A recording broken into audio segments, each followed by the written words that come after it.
but it's stuff that we're playing around with and having a look at for the future. Now, I think we're starting off with KARL. We're going to start with you? Yeah. So this stuff now is just stuff that might come in the future. No promises, so don't hold your breath. Okay, over to you, KARL. All right. So to get started, I've got 3 things that I'm going to very quickly show you. Now, this first one is very, very much a prototype. What this is a little demonstration application that was showcased at Max. It was on stage, on the main stage at Max, and it's taking our ability to use paint tools on audio to a new level. So some of you have seen me do demos before where I've actually used paint tools inside of tools like Adobe Audition.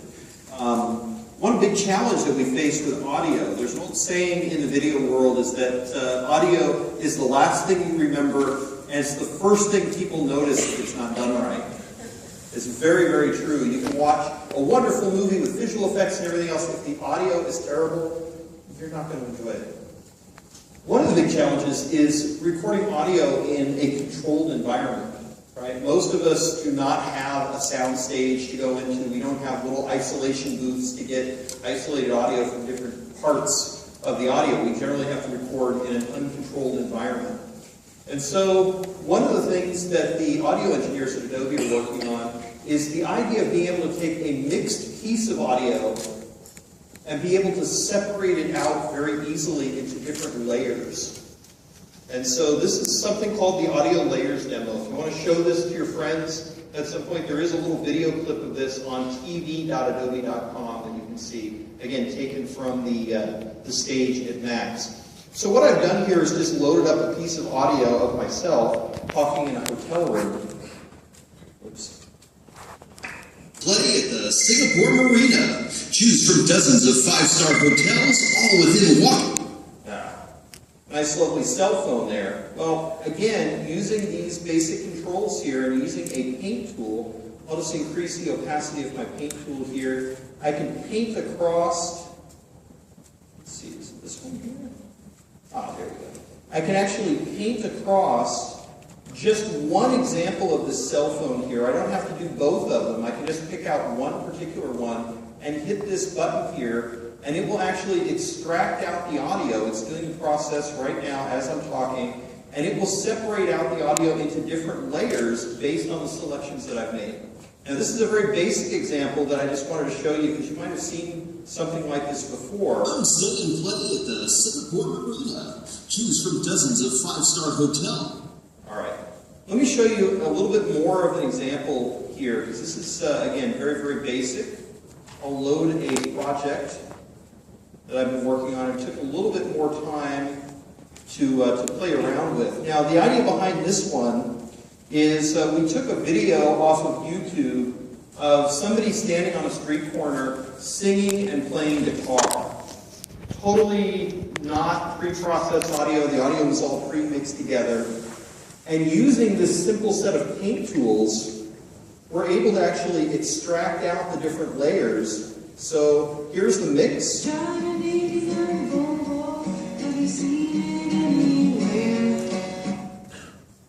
And now here's one layer that this is extracted.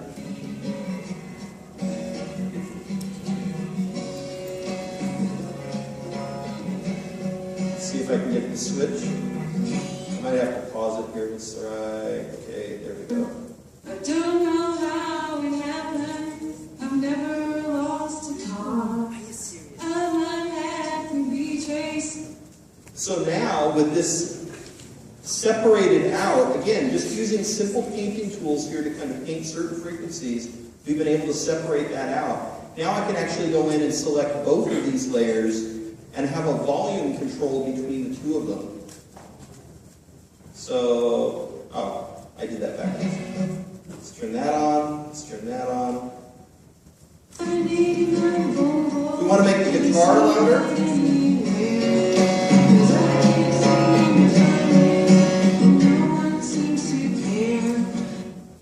Pretty cool? Yeah.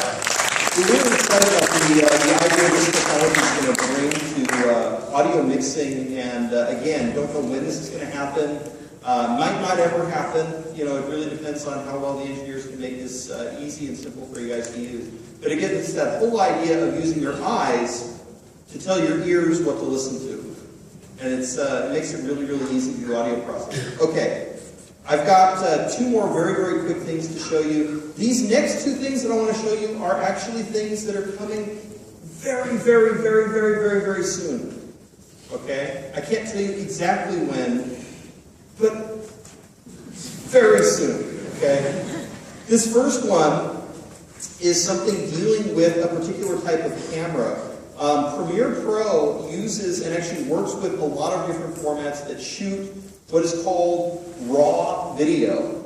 Now, if you know how camera raw works, and you know how stills work, there are more and more cameras today that are actually shooting to a raw format. And the Sony cameras, there's a series of cameras now, the F65, F55, and the F5. These are pretty high-end cameras still, but they actually shoot and record to a raw format. By the way, that format also just happens to be a 4K format as well. So if you see the resolution I'm working with here, on my laptop, this is 4K by 2K footage, and I can actually play this back and scrub it, rewind, fast forward on my laptop, and it actually plays back really, really nicely. Now you'll notice something about this particular clip here. You know, obviously this is from Singapore here with the Merlion, but the detail is all lost in this. The Merlion itself is actually pretty blown out and shot. The big advantage of working with RAW, and this is something that is just coming for the Premiere Pro CC release, Sony, we've been working very closely with them so that we actually have the ability to manipulate and work with RAW settings. So if you're working in CS6, you probably played, if you've played around with Sony footage, you've been able to bring it in, but you haven't been able to really adjust or go back and look at that RAW footage. It kind of brings it in and clamps it down to a color space called Rec 709. New is the ability to hit this little source settings panel for Sony footage. And I can now switch this over to S-Log. And when I do this, we now can actually take advantage of the raw settings. There's that kind of flat look that I was talking about. And again, it doesn't impact the performance or the playback. I can actually scrub through this without any problem. Pretty cool? So that's something new that's coming for Sony-specific cameras. It's a new RAW setting.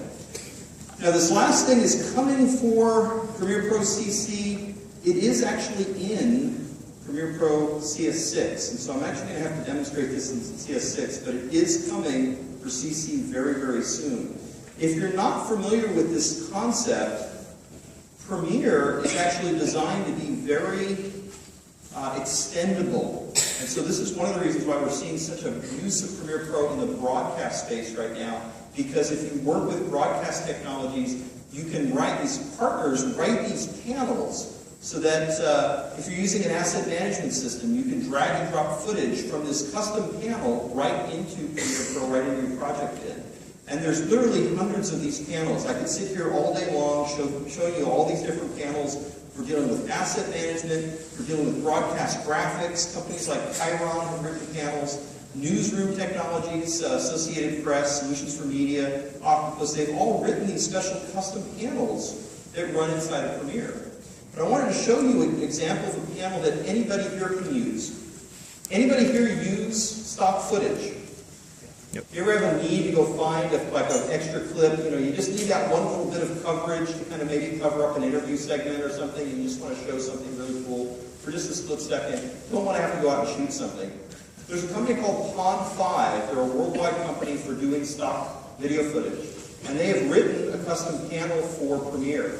I can log into this using my username and password, and that way they have my credit card information on file, so when I want to buy something, you know, keep it stored up there. Actually, you'll notice I'm currently not logged in. I'm just looking at some footage here. All of these clips are actually online right now, and this is actually using the internet to connect live to some different pieces of stock footage. I just did a search here for KARL, and you see that I've pulled up a bunch of different clips here with the Petronas Towers.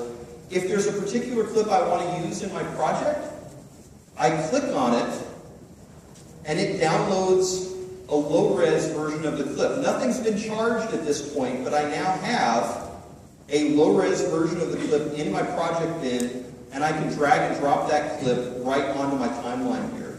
So you can see here I've got a shot of SOULE that I downloaded earlier. I've actually got that right on my timeline. Here's what's really cool about this extensive technology, this extendability in the application.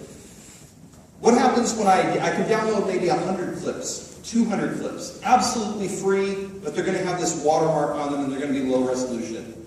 Maybe I use 4 clips. I want to just pay for those 4 clips. How do I do that? Select my timeline and click this button here marked Conform. The panel will automatically analyze your timeline, find the clips that you're actively using in your timeline, charge your credit card for the high-res version, and immediately start downloading, and we'll just replace those clips. 1 click, and it's done. So if you want to play around with stock footage, this is one example of how these panels are written. Any guess what it takes to write a panel like this? If you're an HTML5 developer, these are actually all written in HTML5. So if you're looking for a way to kind of maybe, if you could think about a workflow or you have an idea for a way to work with Premiere or maybe another tool, this is actually something that anybody can go and download the SDK and they can create a panel for Premiere Pro. You can do that today. Cool? Yeah. All right. With that, where am I going, Paul? I'm going to FELIX. All right. There and there. Okay. This is me. Alright, I'm just going to show you some cool things happening across in Photoshop, because this is just for fun, if you guys want to try it. And then I'll just focus a little bit more on my iPad itself. Now what's happening is, a lot of you guys know about Photoshop and about Photoshop, and this is what you see, right? Yeah? So what really happens then is if I hold down my Alt and my Option key and I go to Photoshop and say about Photoshop, this is what you see. It's just for fun. Alright, so this is basically the code name for Photoshop. At the same time, if I go to Preferences, and what really happens there is, you all know about how you can change the theme for Photoshop to a lighter color like previously, and then of course you can go back to the original one. You hold down your Command Alt key and you click on it, you can see that there's breaks and I don't know whether there's a bug, but it's just for fun. You can see coffees appearing as well. Right, so this is just for fun. Now, what happens then is, now's the real stuff. Okay, this is really a feature which I find very interesting as well. Just imagine if I'm trying to apply a lot of filters directly on images like this. Let's say, for example, I do a simple liquefy filter, right? And maybe just apply on this square. Click on OK, and then from there I can say, right? Go to filter, and I say I just add a blur, maybe an iris blur. Just focus on my hand. Just to be a bit of arty-farty, you can see over here the bit of blurriness here, right? I click on OK. What really happens then is this filters that I'm applying to my images, alright, are basically finalized. So just imagine if I edit a picture like this for 50 steps, for example, my history panel will be able to track back all the way to the original first view. Okay? So before I do something like that, what I will then do is I'll go to filter, and I'll say I'll convert this image for smart filters. Right? So you can see over here, in my filters itself, under my layers, I have a small little icon appearing on my thumbnail. And what really happens then is if I go to filter now and I say liquefy, I'll do the same step again, I'll just liquefy the same thing. Right here, I click on OK. And when the result is processed, if I go to blur and do the same thing again, iris blur, now check out what's happening on my layers panel. On my layers panel itself, you can see that right now, on that particular image itself, you can see there's 2 different layers appearing. Right? Basically what I can then do is I can say, okay, let's switch off liquefy. We'll just go back to this original image. Or I can say, let's switch off blur gallery, and then just switch off the blur filter. So every single thing that you do over here will be captured. Same thing goes for camera raw as a filter itself. I could also do something crazy like that. I'll just say, let's go to filter, and I'll say camera raw filter. Right? You can apply some camera raw effects here. I click on OK. You can see over here straight away there's a camera raw filter appearing. I can always switch it off and stuff like that. Right? So it's easier for you to control. Okay? Now back to my iPad. For those who do a lot of drawings and cartooning in Illustrator, what you can use is this application called Adobe Cooler. Anyone try that? Yeah? Love it? Okay, so I drew this picture. So for those who watch anime, you should know. Oh, sorry, this was my picture here. Let's do a switch. Okay, this was the picture I drew in on the plane. It's called the One Piece Luffy character.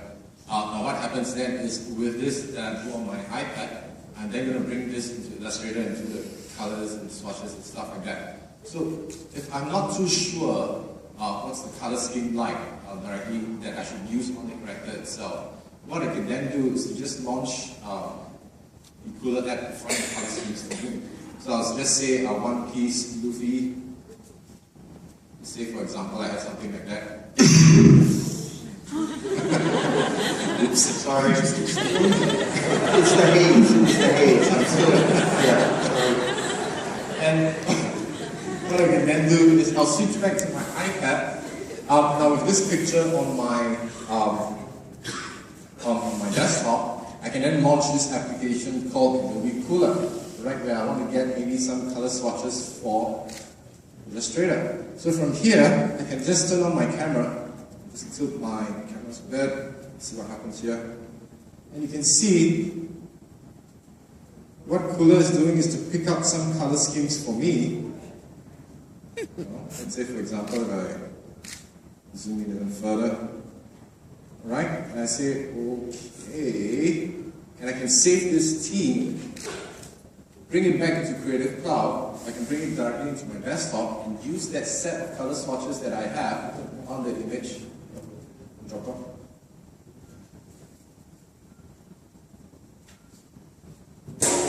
Okay, there you go. Right? So use this set of color swatches that I have and bring it back into Illustrator and make use of it directly in Illustrator desktop. Right? Is that cool? It's a free application, so feel free to download it. Right? And then there's things like this, for example, where you can make use of for those who want to work on mobile devices itself. It's called the Photoshop Touch. So just imagine Photoshop running on an iPad. Right? So you can do a lot of your graphics editing, your photos editing directly in this application. Once again, as you can see over here, I'll do a very quick one. And I'll hand it over to Paul. You can see over here, I got some of my pictures. Right? So let's say if I bring this back in. Okay, so I got my image over here, and then what I'll do is